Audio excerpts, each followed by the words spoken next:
L'accordo c'è, la firma pure. A Palazzo Balbi il ministro per gli affari regionali e le autonomie Calderoli e il presidente della regione Veneto Zaia hanno siglato la preintesa sull'autonomia relativa a 4 materie: protezione civile, professioni, previdenza integrativa e sanità. Il mio obiettivo entro la fine della legislatura aver visto approvate le intese su queste 4 materie e definito i LEP sia nelle materie del federalismo simmetrico sia in tutte le altre. È una firma storica, visto e considerato che non c'è solo una questione di competenze per le 4 materie, ma anche la volontà di dire che si inizia con un modello che poi potrà essere replicato in futuro per arrivare alle 23 materie. L'accordo prevede la possibilità per la regione di decidere in autonomia di stanziare i finanziamenti, cambiamenti prevalenti per protezione civile e sanità. Riguardo alla protezione civile, la prima cosa che abbiamo fatto è metterci le risorse nel fondo delle emergenze regionali. Le regioni avranno le risorse per affrontare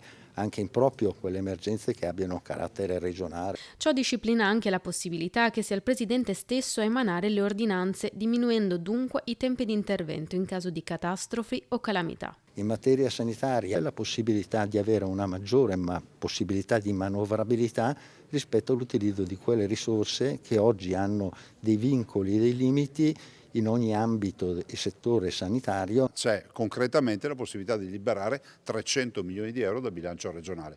Risorse che oggi non sono nella nostra disponibilità per investire nella sanità e nel sociale. Se di accordo storico parla il presidente Zaia, il candidato presidente alla regione per il centrosinistra Giovanni Manildo lo definisce un marketing politico, l'unica eccellenza di Zaia, punzecchia, proclami, rinvii e l'ennesimo bluff di fine campagna. Manildo fa così eco a Occhiuto, presidente della regione Campania, che aveva parlato di mero accordo politico, ma rincarando la dose. In questi anni i veneti, dice Manildo, hanno creduto nella possibilità di un'autonomia vera, ma le promesse sono rimaste tali. Questo è un accordo che poi si concretizza da una firma politica a un fatto amministrativo che ha valenza giuridica con l'approvazione poi finale in Parlamento. Siamo finiti in Corte Costituzionale, abbiamo battagliato un anno per poter fare il referendum, abbiamo celebrato il referendum, abbiamo avuto più di qualche governo che ha fatto finta di ascoltarci e adesso arriva questo governo, ci porta le 4 materie e non capisco per quale motivo dovremmo lamentarci.